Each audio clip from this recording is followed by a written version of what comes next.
Disconnect the dryer from the wall outlet before proceeding. Set the timer dial on the cycle that you use the most. You should already know how to open the controls panel. Go ahead and open it. Set your multimeter on the higher scale to read ohms. You will need to remove the wire harness with the red, black, and blue wires on it. Take a reading between the terminals marked BU and BK on the timer. The reading should be 0 ohms. If the reading is infinity or oil, meaning open line, the timer is bad and you will need to replace it.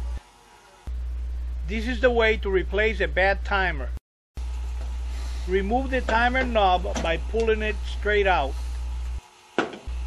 Remove the 2 timer holding screws and pull the timer out with the wire still attached to it. Put the new timer in place and screw in the 2 holding screws.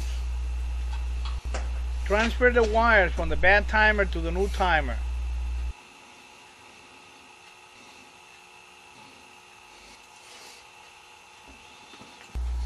Install the timer knob